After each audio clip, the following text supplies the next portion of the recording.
Hello cellists. Welcome to the 10th lesson. This is the 10th in my micro series and it's the 10th of February 2021 and we're looking at the 10th study from Feuillard's book of 60. This one I did actually cover last year in the 2020 series in the 4th week, so you can always go back and have a look at some more intricate details if you want to. Let's have a look at the salient features. This again is actually about the bow hand and in particular about the strength again of this little finger and the sort of muscle that we need to develop down here. In particular for being able to pinch at the point. And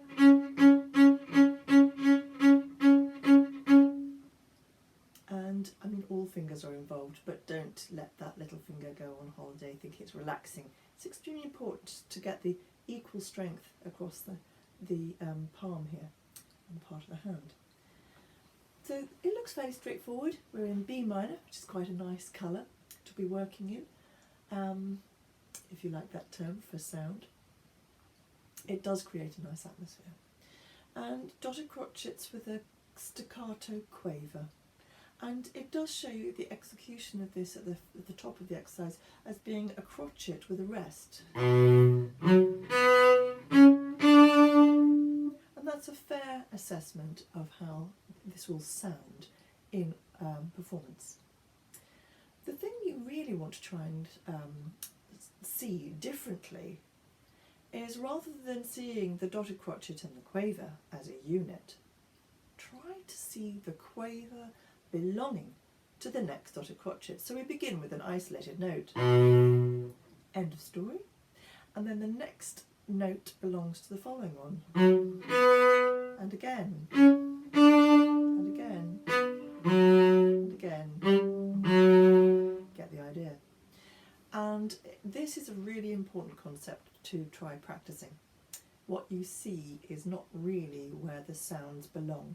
You know, it's been very squarely cut, of course, into our nice regular bars, and because of that bow slow articulation put over the top of the two notes, you can easily fall into the trap of perceiving them as being one item and potentially actually getting an inaccurate rhythm. And in terms of musicianship, that quaver definitely leads into that next beat, which is absolutely how this would be something within musical context if you were actually playing a sonata or other concert piece. Other than that, it's left-hand issues are that a lot of the time are remaining stretched even when you think you needn't bother.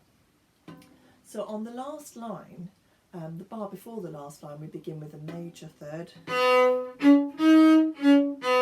then minor, but you'll notice we're using third finger rather than closing the hand, which you may well choose to do in a different context, but this is an exercise and the exercise is saying stay stretched actually for the entire of the last line, even when in other circumstances you could have considered closing up.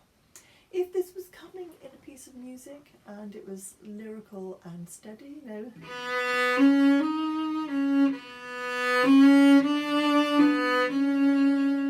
you know, something like that, then maybe yes, you would close the hand. But if it was quicker, then actually it would be sensible to leave the hand where it was in order to attain that D natural. So that's some thinking as to why. The only other thing is occasionally there's a substitution shift, which are quite useful things to work on. For example, in bar 9, the B with a 2, the B with a 4. Nice and easy. Let's have a go then.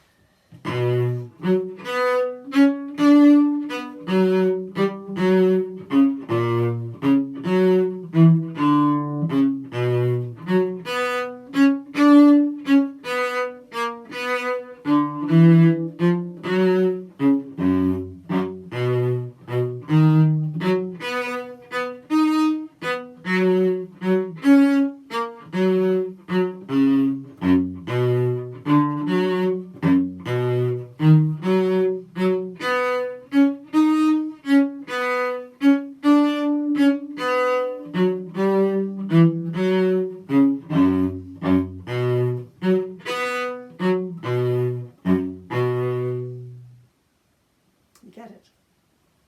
See you tomorrow.